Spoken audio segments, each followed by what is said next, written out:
Okay, this week you have primary source readings from Martin Luther and John Calvin. And primary source readings I think are great because they get you sort of right to the horse's mouth, as it were. But they also present their own problems because there are certain things you need to know contextually to understand them. There are certain obstacles to understanding. So I want to make a short video to orient you to these readings to help make your readings smoother and more profitable. So I'm going to start with Martin Luther's open letter. This is chronologically the first of the two. And indeed, the date is really, really important. The date is 1520, as you can see right there in the heading, 1520. That means that this was written after the 95 Theses, which put him on the papal radar and the papal you-know-what list. But it's before 1521, which is the year that Luther is excommunicated at the Diet of Worms. And this is really, really important, because if you don't recognize this, you may misunderstand who the so-called Romanists are that Luther refers to rather disparagingly. I think it's natural to just sort of assume, okay, well, the Romanists are the Roman Catholics, because we all know that Luther is going to leave the Roman Catholic Church. He's going to set himself up in opposition in many ways to the Roman Catholic Church, so that must be who the Romanists are. Well, the problem with this is that in 1520, as opposed to, say, 1525, 1520, Martin Luther is a Roman Catholic.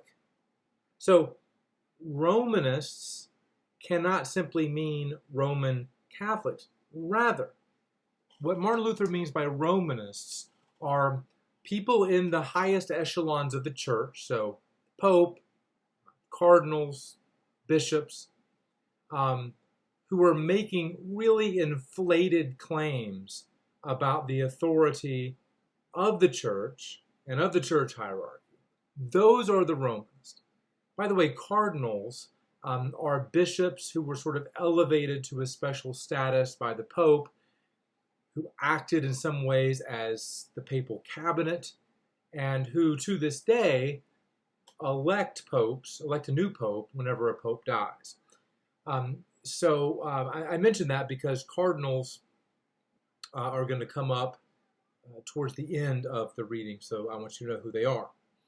All right, so that's who the Romanists are. Romanists are not just Roman Catholics, but these are people who are part of the upper tiers of the church hierarchy, who make all kinds of what Luther thinks to be exaggerated claims about the authority of the church hierarchy. Now, most of this letter is taken up with discussing what Luther calls the three walls. The three walls are arguments offered by the Romanists that obstruct Reformation. Okay? So Luther wants these walls to come down. And that's why he's writing the letter, to show that these walls are actually much flimsier than they might appear, and because he wants those obstacles out of the way so that Reformation can really occur. Now, I think that the second and third walls he discusses are pretty self-evident. It's the first wall that requires a little bit of clarification on my part.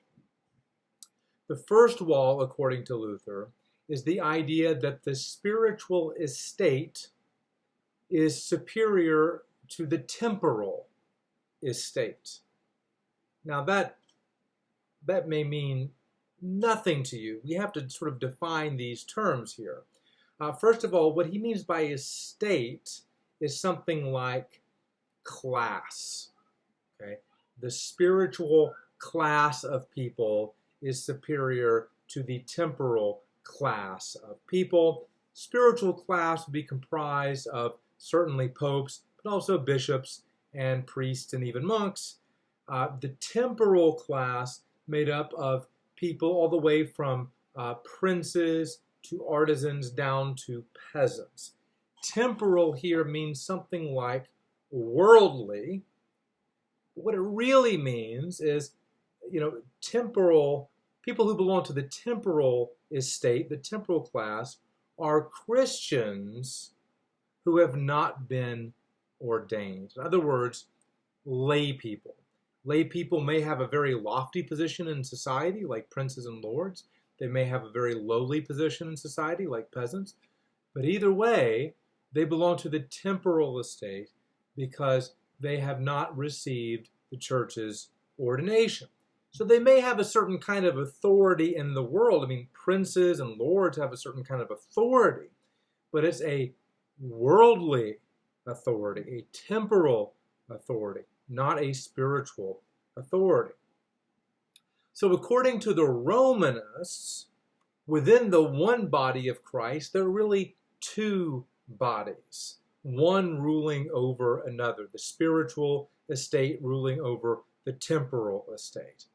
Now, Luther's response is going to be that the whole notion of two estates, two classes, one spiritual, one worldly, within the body of Christ, that whole idea is bunk. He is going to question the entire notion. And he's going to question it. He's going to try to refute it by developing this idea, which you've probably heard of the priesthood of all believers. Now, you may have heard that phrase. You may have a pretty good idea of what it means. All I'm going to say is to be very, very carefully not to read in your notion of what priesthood of all believers means into the text. Because Luther, I'll just go ahead and spoil it, Luther is not saying that he thinks just any Christian should get up and baptize or preach or celebrate the Lord's Supper. That's not exactly what he's saying. So read Luther really carefully here to try to figure out what he means by the priesthood of all believers. But again, he thinks the priesthood of all believers fundamentally calls into question this idea of there being two estates, two classes in the church. Finally, the question I want you to keep sort of front and center in your mind as you read is this: what is Luther really calling for here? And again, I'll give you a hint. He's not calling for the creation of a new church. He's not even calling for the abolition of the papacy. He's not even calling really for doctrinal reform at this point. So what is he advocating here? I will give you a hint, and I'll say that the third wall, his discussion of the third wall, is going to get you very close to what he is actually calling for here. All right, so that's the Luther reading. The Calvin reading. This is an excerpt from his sort of magnum opus, The Institutes of the Christian Religion. We're reading a very small excerpt of a text that usually is printed in about 1,000 pages or so. Now, I mentioned this in my lecture on Calvin, but I want to reiterate it. There were some crucial differences between Luther and Calvin.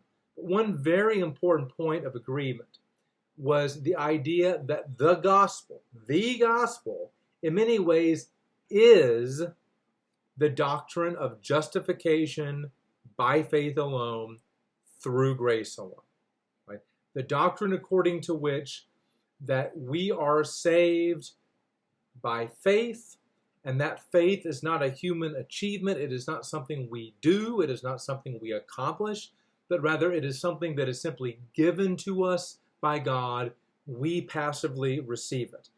Pay special attention to the second half of Dr. Farmer's lecture, where he talks about how Luther came to this view and what this view really meant for him. Calvin, of course, comes along a little bit later, but absolutely agrees with Luther that this is the gospel.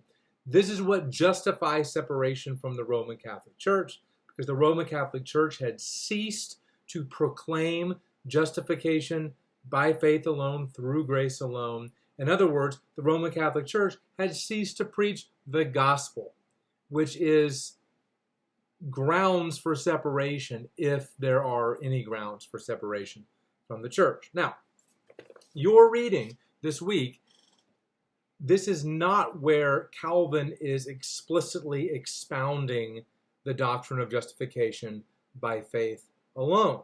However, justification by faith alone is really, in many ways, a corollary of his views of sin and the effect of sin on the will.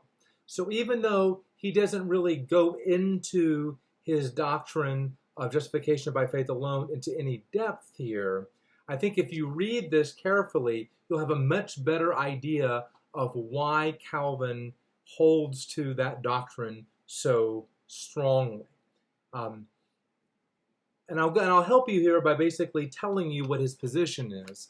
His position is that sin which we are born with, sin so deforms and cripples the will that we are utterly incapable of doing anything good.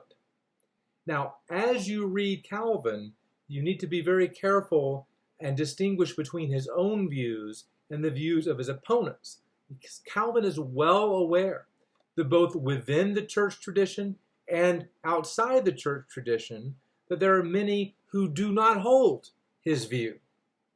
And so he's going to sort of anticipate their objections and deal with counter arguments. So be very clear with that. Calvin realizes that the position he holds is a kind of extreme position, and a position, therefore, that needs to be defended. Now, Calvin is a Christian. The gospel is good news. And so, of course, there's more to the story than just sin has made us incapable of doing good. Not all hope is lost, because it is possible for the will to will the good again through the gift of divine grace. Okay? That discussion starts on page 50.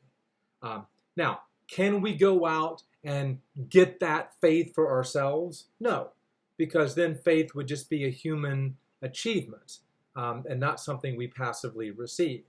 Can we refuse grace when grace is offered to us? No. Again, the answer is no. For Calvin, divine grace is irresistible.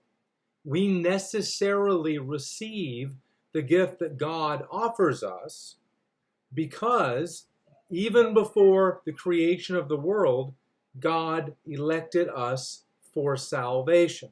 God foreordained, God predestined us for salvation, which means it's going to happen, right? If God predestined someone for salvation, they will be saved. Therefore, when grace is offered to them, they will accept that grace. Now, of course, for Calvin, not all are elected. Not all are predestined to salvation. If all were predestined to salvation, everyone would be saved. And Calvin thinks that the Bible absolutely excludes that possibility. So some are predestined to salvation, some are not. Some will be offered the gift of grace, which they will necessarily receive. Others will not be offered that gift of grace. So I think you can see here how Calvin connects three very important doctrines that, in his mind at least, are logically implicated by each other. The three doctrines are, first of all, the doctrine of sin and its effect on the will, and that is the primary topic of our reading. The second subject is, the second doctrine is justification by faith alone, and the third doctrine is predestination, sometimes called the doctrine of election. And really, Calvin's views on these topics are virtually identical to the views of Luther and Zwingli as well. You'll read about Zwingli in Western World, another very important early Protestant reformer. For all three of these guys, Luther, Calvin, and Zwingli, if you think you can hold to justification by faith alone, through grace alone, but not hold to the doctrine of predestination, you are deeply confused, because all of these doctrines are logically entailed by each other. You can't just pick one and not the other two, or pick two and leave one to the side. Your views on sin, your views on justification, and your views on predestination need to be, ought to be, logically coherent. So the point is, even though Calvin spends most of his time in our reading talking about sin, what he has to say about sin is critical for his views on justification and predestination as well. But look, this is theology. This is real theology. This is a primary source. You're going to have to slow down. This is true not only of the Calvin reading, but the Luther reading as well. You're really going to have to slow down and read these texts at a very different kind of pace than you may read West in the World, for instance. So be prepared to do that. And of course, don't hesitate. I'll just reiterate this. Don't hesitate at any point to reach out to me, email me, whatever, with any questions you have about the text, because I want you to be as well prepared as possible for your weekly quiz. And if you don't feel like you can really answer the study guide questions well, let me assist you with that. So I hope you enjoy the readings. I think Calvin and Luther both, they're people you don't have to agree with in order to learn from. So whether you're a Calvinist or whether you're an anti-Calvinist, I hope you'll find these readings stimulating.